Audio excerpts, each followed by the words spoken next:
Hi people, welcome to the Search Talk with Chisel. And as you can see from the title of the video, I'll be talking on pandemic Palava, how I almost slipped into depression.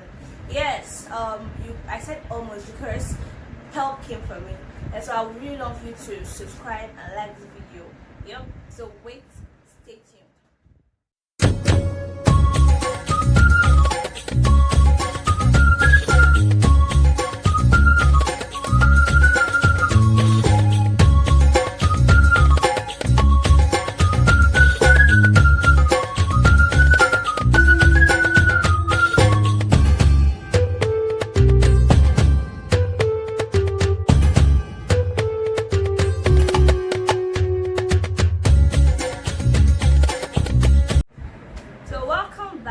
People, yes, I said I was going to talk about the pandemic Palava and how I almost slipped into depression. Yes, depression is real, like it's very real. You know, this is actually a huge thing for me to come out and say, because I used to feel like I'm this strong person, this, that, I can just stand up, whatever life throws at me, I turn into this cowboy and up I go.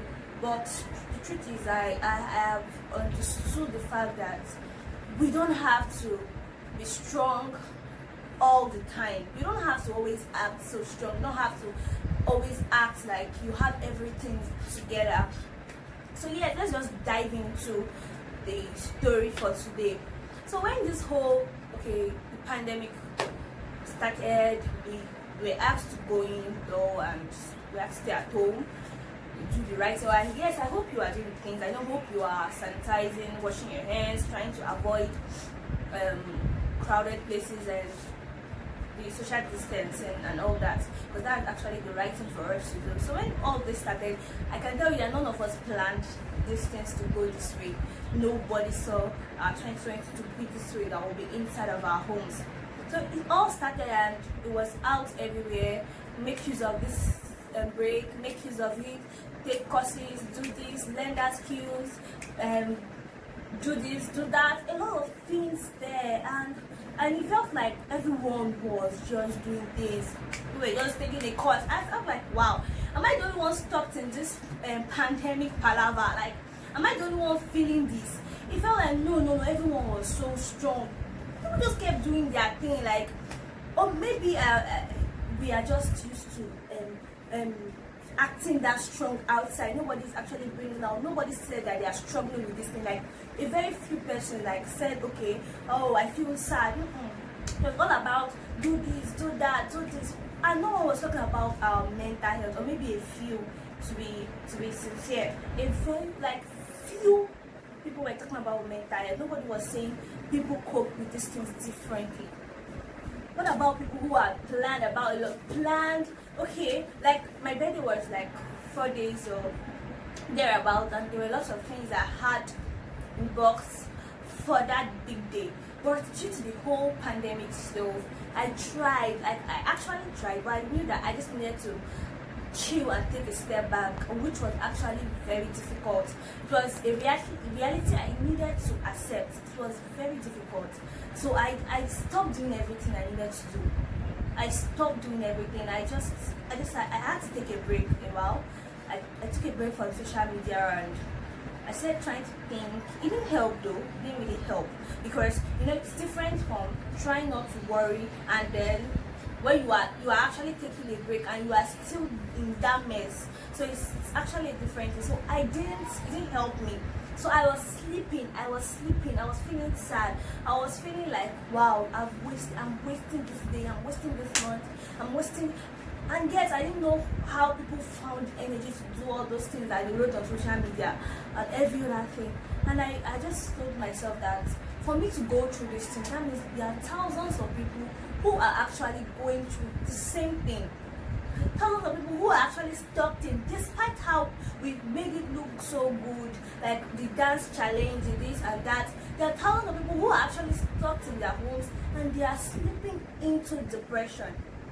The truth is, yes, I spend time with myself. I'm an introvert and someone that don't even really go out. But being stuck and all this is a different situation, and I can't imagine it about, okay, there's so many people who don't even know how to spend time with themselves. So how have they been coping?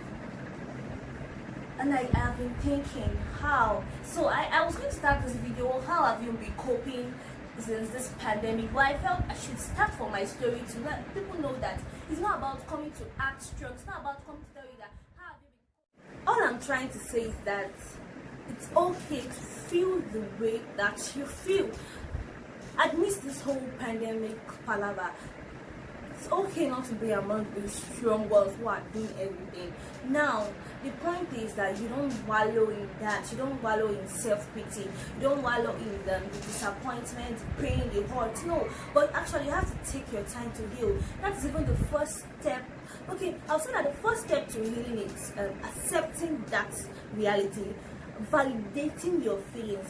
Most times you might run to people, you might want people to validate these things for you, and it might not be the way you want it. Like, they might not actually understand the hurt that you feel.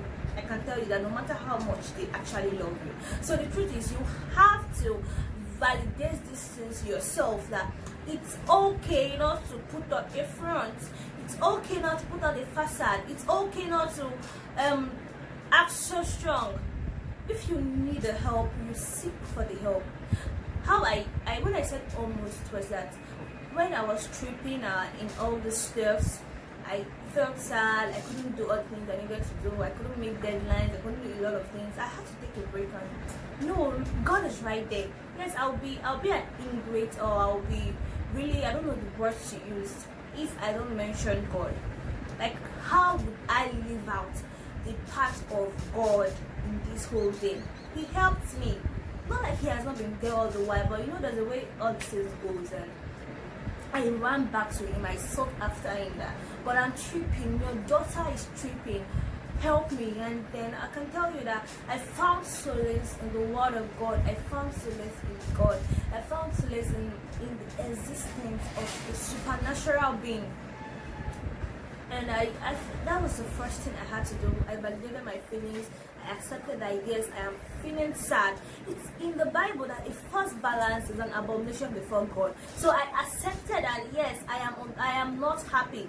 And then I ran to God. I told him that God, I am not happy.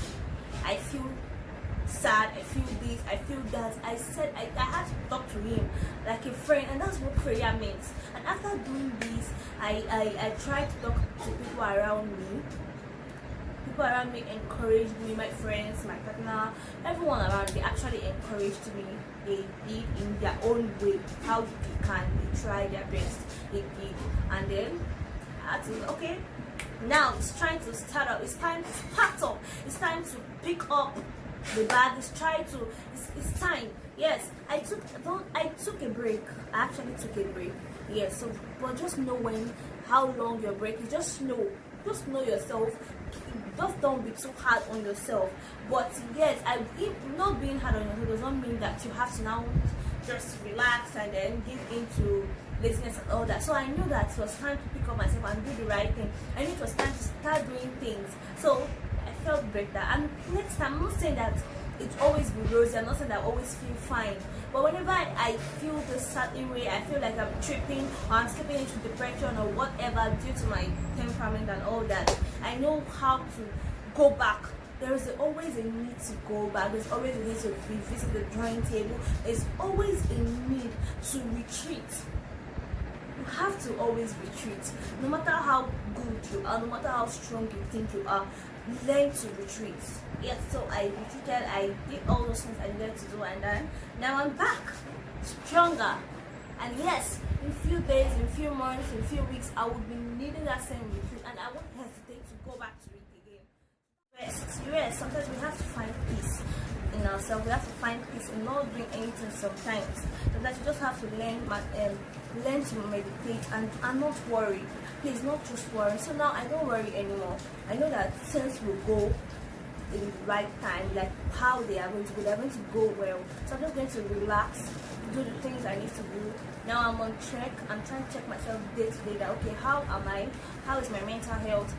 What are the things that are disturbing me? What are the things that I don't need to see? What are the things I don't need to hear? And I'm really trying. Even the Bible says, guard your heart. So I try to guide my heart, guide my ear, guide anything that would affect me, and then just focus on. You don't have to slip into depression. You don't have to be depressed. You don't have to feel worthless or homely. You don't have to feel those way, because you are loved. So I hope that we really cope. We know that this will pass. This pandemic will pass. Everything will pass, and we'll be back to normal or even better. But while we are at it, please, let's try to check our mental health, check everything.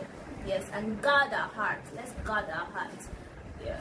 So thank you for watching.